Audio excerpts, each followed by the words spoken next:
कुछ दिन पहले मदर्स डे था और मदर्स डे के बहुत सारे पोस्ट और आर्टिकल पढ़ के मैंने ये सोचा है कि हम अपने गांव के जो बच्चों की मम्मियां हैं, जो उनकी मदर्स हैं, वो कितनी अंडररेटेड हैं। और ये मैं इसलिए कह रही हूँ क्योंकि जब भी हम बच्चों की पेरेंट टीचर मीटिंग करते हैं, जब भी हम उनके इरेगुलरिटीज, उनके रेगुलर हमारे पास ना आने से संबंधित बात करना चाहते हैं या उनसे संबंधित और भी कोई भी बात करना चाहते हैं, तो हमने नोटिस किया है कि हमेशा उनकी मम्मियाँ ही आती हैं हमसे बात करने। तो या तो ये मम्मी होंगी या बुआ होंगी या मौसी लोग होंगी या दादियाँ होंगी।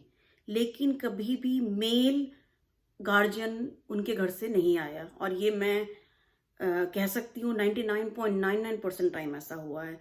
और ऐसा महसूस होता है ये देख के कि बच्चों की वेल बीइंग और बच्चों की पढ़ाई की सारी ज़िम्मेदारियाँ गाँव में खासकर मम्मियों के ऊपर ही हैं।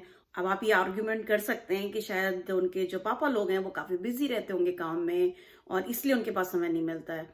कुछ केसेस में ये सच बात है कि कुछ कुछ बच्चे हैं जिनके जो पापा हैं वो बाहर रहते हैं तो वो नहीं आ सकते। लेकिन मोस्ट केसेस में ऐसा नहीं है क्योंकि हम पर्सनली उन फैमिलीज़ को जानते हैं। तो मुझे लगता है, मैं गलत भी हो सकती हूँ, ये नेग्लिजेंस है उनके पापा लोग के साइड से और कहीं ना कहीं मान लिया गया है कि बच्चे जब पैदा हुए हैं तो उनकी वेल बींग, उनकी पढ़ाई की खास तौर से जिम्मेदारी उनकी मम्मी के ऊपर ही है और शायद उनके पापा के ऊपर नहीं है। और अगर आप ये वीडियो देख रहे हो और अगर हमारे किसी भी बच्चों की मम्मियों को आप पहचानते हैं और अगर आप उन्हें कहीं मिले आते जाते तो उन्हें ये बात जरूर बोलिए कि उनका काम कितना महत्वपूर्ण है। और मुझे भी बताइएगा कि आपको इस संबंध में क्या कहना है।